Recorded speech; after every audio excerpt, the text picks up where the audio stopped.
जयाच्या जनी जन्म नामार्थ झाला, जयाने सदा वास नामात केला. जयाच्या मुखी सर्वदा नाम कीर्ती, नमस्कार त्या ब्रह्म चैतन्य मूर्ती. ಶ್ರೀರಾಮ್ ಸಮರ್ಥ. ಎಲ್ಲ ಆತ್ಮಜ್ಯೋತಿಗಳಿಗೆ ಸಾಷ್ಟಾಂಗ ಪ್ರಣಾಮ ಮಾಡುತ್ತಾ ನನ್ನ ಸದ್ಗುರುಗಳಾದ ಶ್ರೀ ಚಂದ್ರಕುಮಾರ್ ಅವರು ದಿವ್ಯ ಚರಣಾರವಿಂದಕ್ಕೆ ಸಾಷ್ಟಾಂಗ ಪ್ರಣಾಮಗಳನ್ನು ಸಲ್ಲಿಸುತ್ತಾ, ಇಂದಿನ 2 ಮೇ ಸಂಪೂರ್ಣ ಮೇ ತಿಂಗಳು ಸಾಧನೆ ಬಗ್ಗೆ ಇದೆ. ಸಾಧನೆಯಲ್ಲಿ ಅತ್ಯಂತ ಸಾವಧಾನತೆ ಬೇಕು. ಸಾಧನೆಯಲ್ಲಿ ಗುರು ಕೊಟ್ಟಿರೋ ಸಾಧನೆಯಲ್ಲಿ ಅತ್ಯಂತ ಸಾವಧಾನತೆ, ಜಾಗರೂಕತೆ, alertness. You should be always alert while you are being a ಸಾಧಕ್. You can not take it lightly or take it for granted. ಏನೋ ಕೊಟ್ಟಿದ್ದಾರೆ, ಸಾಧನೆ ಮಾಡ್ಕೊಂಡ್ರಿ ಮಾಡಲಿಲ್ಲ. ಡಿಸಿಪ್ಲಿನ್ನು, ಕನ್ಸಿಸ್ಟೆನ್ಸಿ ಎಲ್ಲವೂ ಮಹತ್ವವಾಗಿರುತ್ತದೆ. ಗೋಂದಾವಲೆ ಒಂದು ಚಿಕ್ಕ ಗ್ರಾಮ, ಬಹಳ ಇವತ್ತಿಗೂ ಅದು ಸಣ್ಣದೇ ಇದೆ. ಅಲ್ಲಿ ವಿಶೇಷತೆ ಏನಿದೆ? What is the speciality of Gondavale? Shri ಮಹಾರಾಜರು ಅವರು ಹುಟ್ಟಿದ ಜಾಗ, ಮತ್ತು ಅಲ್ಲಿ ಇರೋದು ಇವತ್ತು ಸಮಾಧಿ ಮಂದಿರ.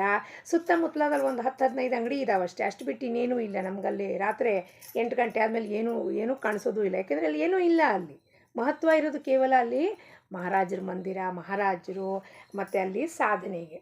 ಮಹಾರಾಜರು ಆ ಸಣ್ಣ ಗ್ರಾಮದಲ್ಲಿ ಬರ್ತಿರೋ ಪ್ರಾಪಂಚಿಕ ಜನರು, ಭಾವಿಕರು, ಸಾಮಾನ್ಯ ಕೆಲಸ ಲೇಮ್ಯಾನ್ ಎಲ್ಲ ಇದ್ದರು. ಮಧ್ಯಮ ವರ್ಗೀಯ ಜನರಿಗೆ ನಾಮಕ್ಕೆ ಹಚ್ಚು ಅಂತ ಅವ್ರ ಗುರುಗಳು ತುಕಾಮಾಯಿ ಹೇಳಿದ್ರು.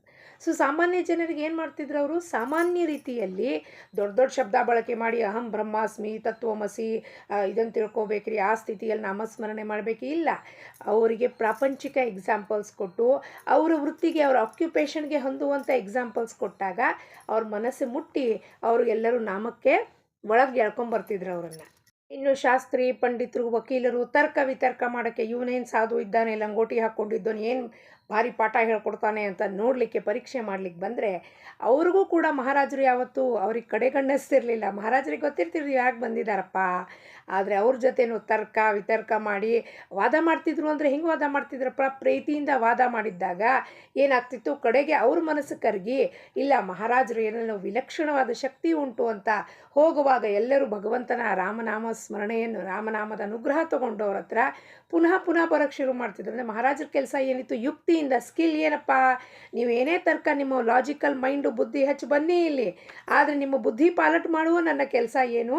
ನಿಮ್ಮನ್ನು ಭಗವಂತನ ನಾಮಕ್ಕೆ ಹಚ್ಚೋದು ಏಕೈಕ ಉದ್ದೇಶವೇ ಇಟ್ಕೊಂಡವ್ರು ಬಂದಿದ್ರು. ಅದಕ್ಕೆ ಅವರು ಜಯಾಜ ಜನಿ ಜನ್ಮ ನಾಮಾರ್ಥ ಸಾಲ, ನಾಮ ಸಾಮ್ರಾಜ್ಯ ಚಕ್ರವರ್ತಿ ಅಂತಿದ್ರು ಮಹಾರಾಜರಿಗೆ. ನಾಮ ಸಾಮ್ರಾಜ್ಯ ಚಕ್ರವರ್ತಿ ಅಂಥವನು ಹುಟ್ಟಿದ್ದೇ ಬರೀ ನಾಮಕ್ಕೋಸ್ಕರ. ಹಾಗಾಗಿ ನಾವು ನೀವು ಎಲ್ಲರೂ ಸೇರಿ ನಾಮದ ಪ್ರೇಮ ನಮಗೆ ಬರಬೇಕು ಅಂದರೆ, ಆ ನಾಮದ ಭಕ್ತಿ ಉದಯ ನಮ್ಮ ಹೃದಯದಲ್ಲಿ ಆಗಬೇಕು ಅಂದರೆ, ಈಗ ನಾವು ಮಾಡ್ತಿದ್ದೀವಿ ಅಂದರೆ ಅದೆಲ್ಲ ಸುಳ್ಳು, ಬೂಟಾಟಿಕೆ. ಆ ನಿಜವಾಗಿಯೂ ನಾಮದ ಭಕ್ತಿ ಪ್ರೇಮ ಆಗಬೇಕು ಅಂದರೆ ಒಂದು ಬಾರಿ ಗೋಂದಾವಲೆಗೆ ಹೋಗಿ ಬರಬೇಕು. ಸಮಾಧಿ ಮಂದಿರದಲ್ಲಿ ಮೌನದಲ್ಲಿ ಜಪ ಮಾಡಬೇಕು. ಇಲ್ಲ ಅಂದರೆ ಹೆಬ್ಬಳ್ಳಿ, ಅದರ ಪ್ರತಿರೂಪ ಹೆಬ್ಬಳ್ಳಿಗೆ ಹೋಗಿ ಅಲ್ಲಿ ಮೌನದಲ್ಲಿ ಜಪ ಮಾಡಿದ್ರೆ ಮಹಾರಾಜರದ ಅಸ್ತಿತ್ವದ ಪ್ರಚೀತಿ ಅನುಭವ ನಮಗೆ ಖಂಡಿತವಾಗಲೂ ಬರುತ್ತದೆ. ಹಾಗಾಗಿ ಎಲ್ಲರೂ ಮಹಾರಾಷ್ಟ್ರದಲ್ಲಿರೋ ಮಹಾರಾಷ್ಟ್ರ, ಕರ್ನಾಟಕದಲ್ಲಿರೋ ಹೆಬ್ಬಳ್ಳಿಗೆ ಹೋಗಿ ನಿಜವಾಗಿಯೂ ಆ ನಾಮದ ಅನುಭವ ಪ್ರೇಮನ ತಗೊಂಡು ನಮ್ಮ ಜೋಳಿಗೆದಲ್ಲಿ ಹಾಕ್ಕೊಂಡು ಬರಬೇಕು. ಏನು ಹೇಳ್ತಾರೆ ಶ್ರೀ ಮಹಾರಾಜರು? ಎಲ್ಲರೂ ಸೇರಿ ನೋಡೋಣ. ಭೂಮಿಯನ್ನು ಚೆನ್ನಾಗಿ ಹದಗೊಳಿಸಿದೆವು, ಉತ್ತಮ ಬೀಜ ಬಿತ್ತಿದ್ದೆವು, ಮಳೆಯೂ ಚೆನ್ನಾಗಿ ಆಯಿತು, ಹಾಗೂ ಬೆಳೆಯು ಒಳ್ಳೆಯ ಹುಲಸಾಗಿ ಬೆಳೆದು ಮಾತ್ರಕ್ಕೆ ಎಲ್ಲ ಕೆಲಸದಾದಂತೆ ಇಲ್ಲ.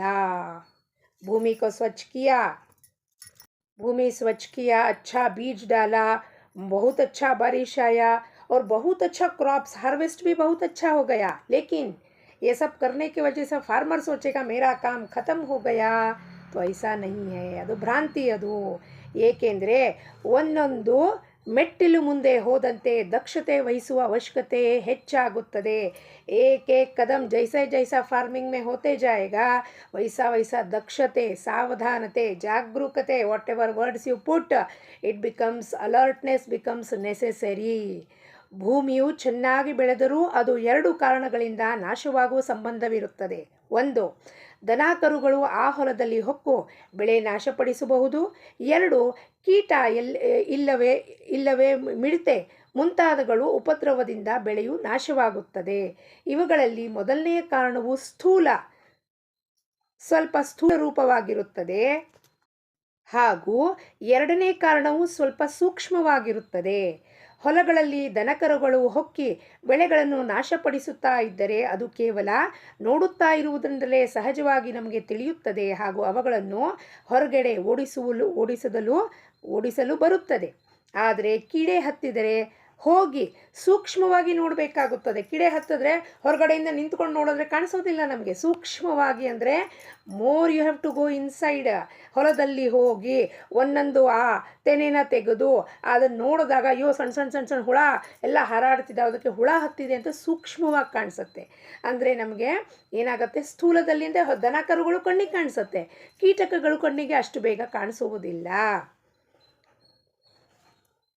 ಹೊಲಕ್ಕೆ ಬೇಲಿಯನ್ನು ಹಾಕಿ ದನಕರುಗಳು ಒಳಗೆ ಬರದಂತೆ ಮಾಡಲು ಬರುತ್ತದೆ ಹಾಗೂ ಬೂದಿ, ಗೊಬ್ಬರ, ಔಷಧಿ ಮುಂತಾದಗಳನ್ನು ಹಾಕಿ ಕಿಡೆ ಹತ್ತದಂತೆ ಉಪಾಯ ಮಾಡಲು ಬರುತ್ತದೆ. ಇವೆಲ್ಲವನ್ನು ಮಾಡುವಾಗ ಒಕ್ಕಲಿಗನು ಅಂದರೆ ಫಾರ್ಮರ್ ಯಾವಾಗಲೂ ಜಾಗೃತನಾಗಿರಬೇಕಾಗುತ್ತದೆ. ಅಂದರೆ ಅವನು ತನ್ನ ಹೊಲದ ಕಡೆಗೆ ಸತತ ಗಮನ ಕೊಡಬೇಕಾಗುತ್ತದೆ. ಬಹುತ್ ಅಚ್ಚಾ ಬೆಳೆ ಆಗಯ ಹಾರ್ವೆಸ್ಟ್ ಹೋಗಯ ಅಭಿ ಮೇರೆ ಕೋ ಕುಚ್ ಕಾಮ್ ನಹೀ ಅಂದರೆ ಬೆಳೆ ಎಲ್ಲ ನಾಶ ಆಗೋಗುತ್ತದೆ. ಇದೇ ನಿಯಮವು ಸೇಮ್ ರೂಲ್ಸ್ ಆರ್ ಅಪ್ಲಿಕೇಬಲ್ ಇನ್ ಪರಮಾರ್ಥ ಆಲ್ಸೋ ಅನ್ನೋದಕ್ಕೆ ಈ ಪ್ರಪಂಚದ ಉದಾಹರಣೆಯನ್ನು ಕೊಟ್ಟು ನಮ್ಮ ಮನಸ್ಸಿಗೆ ಆ ಒಕ್ಕಲಿಗನ ಫಾರ್ಮಿಂಗ್ನಲ್ಲಿ ಏನು ಕಷ್ಟ ಇದೆಯಪ್ಪ ಅದನ್ನೆಲ್ಲ ನೋಡಿದಾಗ ಆ ಕಷ್ಟ ನಾವು ಪರಮಾರ್ಥದಲ್ಲಿ ಮಾಡುವಾಗ ಸಾವಧಾನತೆ ಇಲ್ಲ ಅಂದರೆ ಎಲ್ಲ ನಮ್ಮ ಮಾಡಿದ್ದು ನಾಮದ ಸ್ಮರಣೆಯ energy whatever it is, if you keep wasting on the people and throw out your energy, it's waste of time, your life is fully wasted. ಪರಮಾರ್ಥದಲ್ಲಿಯೂ ಅನ್ವಯಿಸುತ್ತದೆ. ಸಾಧಕನು ಅತ್ಯಂತ ಸಾವಧಾನತೆಯಿಂದ ವರ್ತಿಸಬೇಕಾಗುತ್ತದೆ. ಗೋರ್ಕಲ್ಲ ಮೇಲೆ ಮಳೆ ಸುರಿದಂತೆ ಸರ್ವಜ್ಞ ಅಂದರೆ ಪಾಲ್ಥ್ಯಾ ಘಡ ಪಾಣಿ, पालथा घड़ा रख दिया है, घड़ा को उल्टा रख दिया है, उसके ऊपर पानी डालो डालो डालो। ऐसा सद्गुरु ने जो उपदेश और हमको साधना दिया है उसको हमने अच्छे से 2 घंटा किया, वो एनर्जी सब संग्रह हुआ, यू हैव उसमें एनर्जी स्टोर हाउस में एनर्जी है, लेकिन जाके लोगों के ऊपर प्रपंच में उसे बर्बाद कर दिया तो 2 घंटे का एनर्जी कैसा हो जाएगा। एक बकेट रखा है मैंने पानी भरने के लिए, लेकिन उस बकेट को उठा के जब घर तक पहुंच रही हूँ उस बकेट में 10-15 होल है तो सब कुछ पानी झर से उसके अंदर से एक एक होल में से बह गया। गुरु ने जो दिया हुआ था शक्ति डालकर नामस्मरण और अनुष्ठान करने के लिए साधनाएं उसमें, और मेरा छिद्र सभी जगह से कान से नाक से आँख से सभी इंद्रियों के द्वारा भोग करते करते एनर्जी को वेस्ट कर दिया तो क्या फ़ायदा हुआ। ऐसा जीवन किस काम का करके हमने सोचना चाहिए। ಹೊಲದ ರಕ್ಷಣೆಗಾಗಿ ಬೇಲಿ ಇರುತ್ತದೆ, अभी उसको बचाने के लिए क्या करना पड़ेगा, क्रॉप्स को हमको फेंसिंग करना पड़ेगा, बाहर से कुंपण लगाना पड़ेगा। ಅದರಂತೆ ಪ್ರಪಂಚವು ಪರಮಾರ್ಥದ ಬೇಲಿಯಾಗಿರುತ್ತದೆ. ಪ್ರಪಂಚ ಏನು ಬೇಲಿಯಂತೆ ಇರುತ್ತದೆ. ಬೇಲಿಗಾಗಿ ಹಚ್ಚಿದ ಗಿಡ ಮರಗಳಿಗೆ ನೀರು ಗೊಬ್ಬರ ಒದಗಿಸಿದರೆ ಆ ಬೇಲಿಯು ಹೊಲವನ್ನು ತಿಂದಾಕುತ್ತದೆ. ಹೀಗೆ ಆಗದಿರುವಂತೆ ಸಾವಧಾನತೆಯಿಂದ ಬೇಲಿಗಳಿಗೆ ಮಾತ್ರ ನೀರು ಗೊಬ್ಬರ, ಬೆಳೆಗಳಿಗೆ ಮಾತ್ರ ನೀರು ಗೊಬ್ಬರ ಹಾಕಬೇಕು. ನಾವೇನು ಮಾಡ್ತಾ ಇದ್ದೀವಿ, ಪ್ರಪಂಚಕ್ಕೆ ನೀರು ಗೊಬ್ಬರ ಹಾಕ್ತಾ ಇದ್ದೀವಿ. ನಾವು ಯಾವುದಕ್ಕೆ ಹಾಕಬೇಕಾಗಿದೆ ನೀರು ಗೊಬ್ಬರ, ಪೋಷಣೆ ಯಾವುದಕ್ಕೆ ಮಾಡಬೇಕಾಗಿದೆ, ನನ್ನ ಸಾಧನೆಗೆ, ಆಂತರಿಕವಾಗಿ ನನ್ನ ಪ್ರಯಾಣ ಹೆಂಗೆ ಹೆಚ್ಚು ಹೆಚ್ಚು ಮಟ್ಟದಲ್ಲಿ ಹೋಗುತ್ತಪ್ಪ ಪರಮಾತ್ಮ, ನಿನ್ನ ಕೃಪಾಧಾರೆಯಿಂದ ಸದ್ಗುರು ಒಮ್ಮೆನೇ ಜೀವನದಲ್ಲಿ ಬರೋದು, ಪದೇ ಪದೇ ಬರ್ತಿರೋದಿಲ್ಲ. ಅವನು ಬಂದಾಗ ಅವನನ್ನು ಹಿಡ್ಕೊಳ್ಳೋದು ಬಿಟ್ಬಿಟ್ಟು ಮತ್ತೆ ಪುನಃ ಪ್ರಾಪಂಚಿಕ ಐಹಿಕ ಸುಖದಲ್ಲಿ ಬಿದ್ದಿದೆ ಆದರೆ ಇಲ್ಲಿ ಪಾರಮಾರ್ಥಕ್ಕೆ ಬಂದು ಪ್ರಪಂಚ ತೊಗೊಂಬಂದ್ಬಿಡೋದು. ಪಾರಮಾರ್ಥಕ್ಕೆ ಸಾಧಕರು ಹೆಂಗಿರಬೇಕು, they should have the blinkers and go with them. ಕುದುರೆಗೆ ಯಾಕೆ ಬ್ಲಿಂಕರ್ಸ್ ಹಾಕ್ತಾರೆ, ಆ ಕಡೆ ಈ ಕಡೆ ನೋಡಬಾರ್ದು. ನಾವಿಲ್ಲಿ ಇನ್ನೊಬ್ಬ ಸಾಧಕ ಏನು ಮಾಡ್ತಾನೆ, ಇನ್ನೊಬ್ಬ ಸಾಧಕಿ ಏನು ಮಾಡ್ತಾಳೆ, ಹೆಂಗೆ ಸಾಧನೆ ಮಾಡ್ತಾಳೆ, ಅವಳೇನು ಮಾತಾಡೋದಿಲ್ವಂತೆ, ಅವಳು ಹಿಂಗಿದ್ದಾಳಂತೆ, ಅವಳ ಬಗ್ಗೆನೇ ಇಡೀ ದಿವಸ ಚರ್ಚೆ ಮಾಡ್ತಿದ್ರೆ ನಿನ್ನೆ ಸಾಧನ ಎಲ್ಲಿ ಹೋಗಿತ್ತು, ಗುರು ಹೋಗಿದ್ದೆ, ನೀ ಗುರುನೇ ಎಲ್ಲಿ ಹಿಡ್ಕೊಂಡಿದ್ದೆ. ಸದ್ಗುರುನಾಥನ ಯಾವಾಗ ಹಿಡ್ಕೊಳ್ತೀನಿ ನೀನು, ಅವ್ನ ಸಾಧನೆ ಯಾವಾಗ ಹಿಡ್ಕೊಳ್ತೀವಿ, ಬೆಳಗ್ಗಿಂದ ಸಂಜೆ ತನಕ ಅವನು ಕೊಟ್ಟಿರೋದು ಅಮೂಲ್ಯವಾದ ಅಲೌಕಿಕವಾದ ಶಕ್ತಿನ ನೀನು ಪ್ರಾಪಂಚಿಕ ಜನರ ಮೇಲೆ ನಿನ್ನ ಸಾಧನೆ ಮುಖಾಂತರ ವೇಸ್ಟ್ ಮಾಡ್ತಿದ್ಯಲ್ಲಮ್ಮ. ಇಷ್ಟು ಬುದ್ಧಿ ಇಲ್ವಲ್ಲ, ಎಷ್ಟು ಮೂರ್ಖತನದಲ್ಲಿ ಬದುಕ್ತಾ ಇದ್ದೀವಿ ನಾವು. ಮತ್ತು ನನಗೆಲ್ಲ ಗೊತ್ತಾಗೋದು, ನನಗೆಲ್ಲ ಗೊತ್ತಾಗೋಗಿದೆ ಅಂತ ಯಾರು ಹೇಳ್ತಾನೋ ಅವನಿಗೆ ನಿಜವಾಗಿಯೂ ಏನೂ ಗೊತ್ತಾಗೋದಿಲ್ಲ. ಯಾಕೆಂದರೆ ಪರಮಾತ್ಮ ಪ್ರತಿ ಕ್ಷಣ ಪ್ರತಿ ದಿವಸ ನಮಗೆ ತಿಳಿಸ್ತಾನೆ, ನೀನು ಇವತ್ತೇನು ತಿಳ್ಕೊಂಡಿದ್ಯೋ ಅದು ಸುಳ್ಳು, ಇವತ್ತು ಇನ್ನೊಂದು ಹೊಸ ತೋರಿಸ್ತೀನಿ ಬಾ ಇಲ್ಲಿ. ನನಗೆ ತಿಳಿತು ಅಂತ ಅಂದದ್ದು ಅವನಿಗೆ ಏನೂ ತಿಳಿದಿರೋದಿಲ್ಲ. ಯಾರು ಕೌತಿಕದಿಂದ ನಿತ್ಯವಾಗ್ಲೂ ನೋಡ್ತಿರ್ತಾನೋ ಅದನ್ನು, ಅವನಿಗೆ ಅವಕಾಶ ಉಂಟು. ಎಲ್ಲ ಜ್ಞಾನ ನನಗೆ ಮುಂಚೆಯಿಂದನೇ ಇತ್ತು ಅಂತ ಗುರು ಹತ್ರ ಹೋಗೋದು ಅವಶ್ಯಕತೆನೇ ಇಲ್ಲ. यस मेरे को सब ज्ञान था पहले से ही, मेरे को सब मालूम था. सब मालूम था तो ऐसा जीवन में फेल होके हम क्यों बैठे थे? फेल होने के बाद ही गुरु हमको मिला ना. अरे फेल हो गए यार, ये क्या है, ये दुख हो रहा है, रोना आ रहा है, किसी ने कुछ बोल दिया, निंदा कर दिया तो इधर मन को झुर झुर झुर झुर ಚಕ ತಕ ತಕ ಪಕ ತಕ ಕುಣಿತ ಶುರುವಾಗ್ಬಿಡ್ತು. ಯಾಕೆ ಅವ್ರ ಮನಸ್ಸಿಗೆ ಹತ್ತು ಬಿಡ್ತು? ಯಾಕೆ? ಸಾಧನೆ ಮಾಡುವಾಗಲೂ ನಿನಗೆ ಹತ್ತುತ್ತಾ ಇದೆ ಅಂದರೆ ಅರ್ಥ ಏನು? ನನ್ನ ಮನಸ್ಸು ಸ್ಥಿರ ಇಲ್ಲ. ಸ್ಥಿರ ಇದ್ದಿದ್ದು ಮನಸ್ಸಿಗೆ ಹತ್ತಬಾರ್ದು ಏನು ಮಾತು. ಯಾರಿಗೆ ಹತ್ತುತ್ತಿದೆ? ಮನಸ್ಸಿಗೆ. ನಾನು ಮನಸ್ಸ, ದೇಹನ, ಬುದ್ಧಿನ ಅಲ್ಲ. ನಾನು ಯಾರು? ನಿರ್ಗುಣ ನಿರಾಕಾರ ಸಚ್ಚಿದಾನಂದ ಸ್ವರೂಪನ ಅಂಶವೇ ಆದಮೇಲೆ ನನಗೆ ಯಾಕೆ ಈ ಮಾತುಗಳು ಹತ್ತುತ್ತಾ ಇದೆ ಅಂದರೆ ನನ್ನ ಸಾಧನೆ ಸರಿಯಾದ ಮಾರ್ಗದಲ್ಲಿ ಹೋಗ್ತಾ ಇಲ್ಲ. ಹೊಲದಲ್ಲಿಯ ಬೇಲಿಗಳಿಗೆ ಕಿಡೆ ಹತ್ತದಂತೆ ನಾವು ಸೂಕ್ಷ್ಮವಾಗಿ ಅದರ ಕಡೆಗೆ ಲಕ್ಷ್ಯವನ್ನಿಡಬೇಕು. ಅಂದರೆ ನಮ್ಮ ವೃತ್ತಿಗಳು ಎಲ್ಲಿ ಅಂಟುಕೊಂಡಿರುತ್ತದೆ ಎಂಬುದರ ಕಡೆಗೆ ನಮ್ಮ ಸಾವಧಾನತೆಯಿಂದ ಲಕ್ಷ್ಯವಿರಬೇಕು. ನನ್ನ ಮನಸ್ಸು ಹೊರಗಡೆ ಹೋಗ್ತಾ ಇದೆ ಅಂದರೆ ನನ್ನ ವೃತ್ತಿಗಳು ಎದ್ದು ಮೈ thoughts are going out towards ಪ್ರಪಂಚ.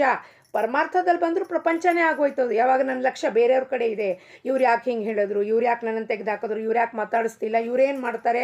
So your mind is always wandering and thinking about others. There is no use at all for such people in paramartha. ಈ ರೀತಿ ಸಾವಧಾನತೆಯಿಂದ ವರ್ತಿಸಿದರೆ ಬೆಳೆಯು ನಮ್ಮ ಕೈಗೆ ಹತ್ತುವವರೆಗೆ ಕಾರ್ಯವಾದಂತೆ. ಆದರೆ ಬೆಳೆಯು ನಮ್ಮ ಕೈಗೆ ಬಂದಿರುತ್ತದೆ, ಇನ್ನೂ ಚಿಂತೆಗೆ ಕಾರಣವೇನು ಎಂದು ಅನ್ನುವುದರಿಂದ ಮುಗಿಯುವುದಿಲ್ಲ. ಬೆಳೆಯು ನಮ್ಮ ಕೈಗೆ ಹತ್ತಿದರೂ ಅವುಗಳಲ್ಲಿಯ ಧಾನ್ಯ ಬೇರ್ಪಡಿಸಬೇಕಾಗುತ್ತದೆ, ಅಲ್ಲದೆ ಅವನ್ನು ಸುರಕ್ಷಿತವಾಗಿ ಇಡಬೇಕಾಗುತ್ತದೆ. ಇಲ್ಲದಿದ್ದರೆ ಇಲಿ, ಹೆಗ್ಗಣ ಅಥವಾ ನುಷಿ ಮುಂತಾದಗಳು ಧಾನ್ಯವನ್ನು ನಾಶಪಡಿಸುತ್ತದೆ. ಆಮೇಲೆ ನಮಗೆ ಅವಶ್ಯವೆನಿಸಿದಾಗ ಆ ಧಾನ್ಯಗಳನ್ನು ಕುಟ್ಟಿ ತೌಡು ತೆಗೆದುಬೇಕಾಗುತ್ತದೆ. ಕುಟ್ಟುವಾಗಲೂ ಕೂಡ ಕಾಳು ಒಡೆಯದಂತೆ ಸಾವಧಾನತೆಯಿಂದ ಕುಟ್ಟಿಬೇಕಾಗುತ್ತದೆ. ಅದರಂತೆ ಸಾಧಕನಿಗೆ ಕೂಡ ಸಾವಧಾನತೆ ಬೇಕಾಗುತ್ತದೆ. ಇಲ್ಲದಿದ್ದರೆ ಮಧ್ಯದಲ್ಲಿಯೇ ಅಜಾಗರೂಕತೆಯಿಂದಲೇ ಅಥವಾ ನನಗೆ ಎಲ್ಲವೂ ಪ್ರಾಪ್ತವಾಗಿದೆ ಎಂಬ ಭ್ರಮೆಯಿಂದಾಗಲಿ ಪ್ರಗತಿಯು ಕುಂಠಿತವಾಗುತ್ತದೆ. ನಮ್ಮ ಪ್ರಗತಿ ನನಗೆಲ್ಲ ಅರ್ಥ ಆಗೋಗ್ಬಿಟ್ಟಿದೆ ರೀ, ನನಗೆ ಮುಂಚೆಯಿಂದನೇ ಜ್ಞಾನ ಇತ್ತು ರೀ, ನಿಮ್ಮ ಸತ್ಸಂಗಕ್ಕೆ ಬಂದಾಗ ನಮಗೇನೂ ಅಲ್ಲ, ನನಗೆ ಮುಂಚೆಯಿಂದನೇ ಜ್ಞಾನ ಇತ್ತು ರೀ ಅಂದರೆ ಏನು? ಅಜಾಗರೂಕತೆ, ಈ ಅಹಂಭಾವನೆಯಿಂದ, ಭ್ರಾಂತಿಯಿಂದ ಎಲ್ಲಿ ಹೋದರೂ ನನಗೆ ಪರಮಾತ್ಮನೇ ಕಳಿಸಿರ್ತಾನೆ ಜಾಗಕ್ಕೆ ಅನ್ನೋದು ನಾವು ಮರ್ತು ಹೋಗ್ಬಿಡ್ತೀವಿ. ಯಾರು ಕಳಿಸಿದಾರಪ್ಪ ನಿನಗಿಲ್ಲಿ? ಪರಮಾತ್ಮನೇ ಕಳಿಸಿರೋದು. ಯಾರು ಮಾಡಿಸ್ತಿರೋದು?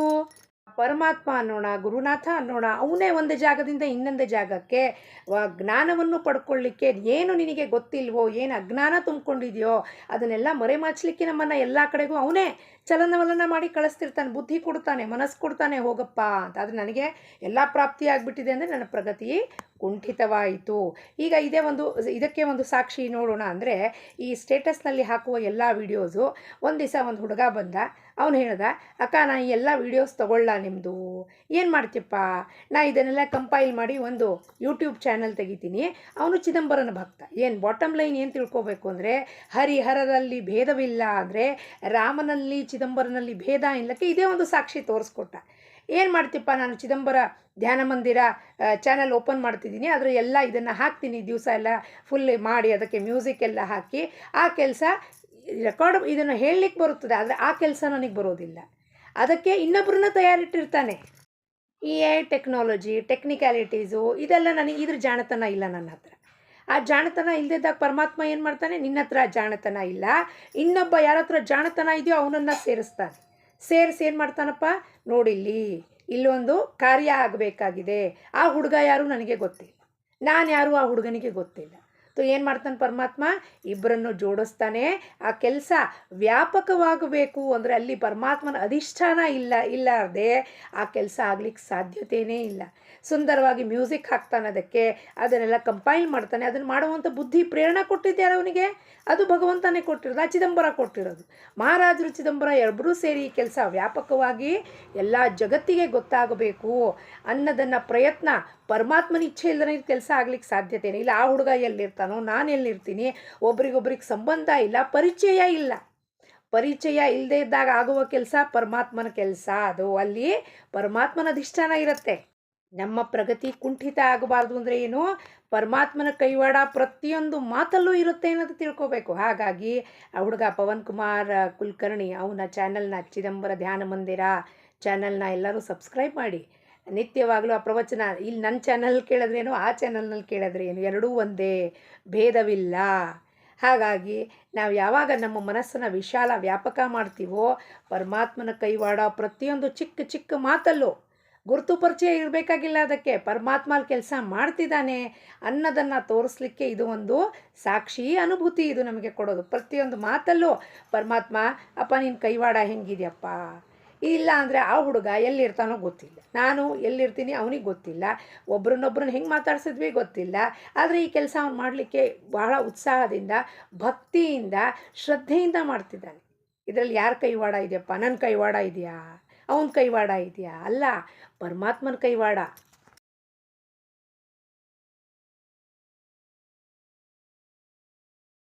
Dagadang, dagadang, dagadang, dagadang,